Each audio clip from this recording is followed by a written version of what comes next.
On est situé juste entre la Loire et la Sologne. On est vraiment au bord de la Sologne. Donc on est entre Loire et Chambord, c'est la Sologne ici. On a des terres de Sologne de toute façon parce que les tracteurs le savent. C'est très particulier à travailler, très humide.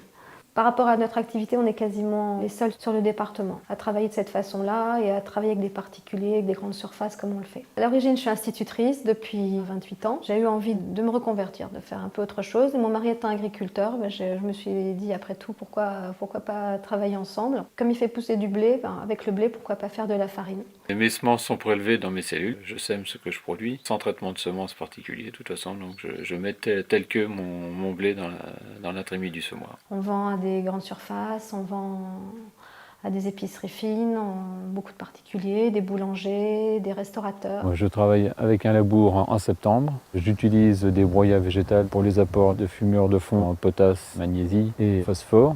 Celui-ci est incorporé donc au labour, donc au sol.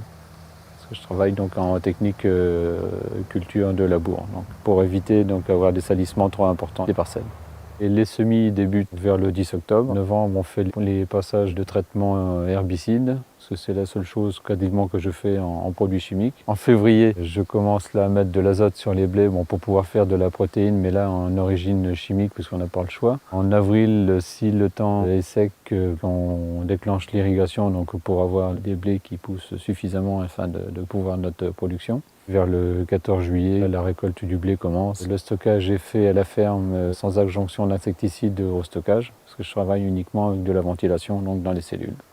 Et ensuite, le grain est trié, brossé, avant de passer au moulin. Sachant qu'on produit du blé dur, du seigle et du sarrasin, donc on n'aura pas de farine d'épeautre, de farine de châtaigne, quoi que ce soit. On ne veut absolument pas transformer le produit qui viendrait d'autre part.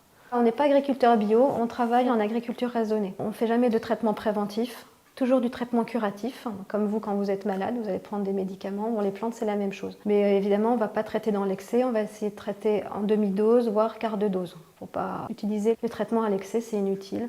Et c'est surtout préjudiciable à l'environnement. On ne met aucun conservateur dans nos farines. On essaye quand même de s'approcher le plus possible de quelque chose de naturel, on va dire. On a eu un agrément agriculture paysanne qui est fait donc par les agences bio. Et on rentre dans le cadre pour eux donc d'une agriculture vraiment très pointue au niveau des produits chimiques, donc pour l'utilisation minimum des produits chimiques. Ce qui va rester, c'est le son, qui est en fait l'enveloppe du blé, qui va servir pour une consommation humaine ou bien pour les animaux. Puis on a aussi ce qu'on appelle les issus. C'est-à-dire c'est cette farine qui est entre de la farine et du son, qui n'est pas consommable en farine. Donc ces issus, pareil, c'est pour les animaux. Donc on a de la farine de blé dur, de la farine de seigle, farine de sarrasin, et puis la farine complète de blé.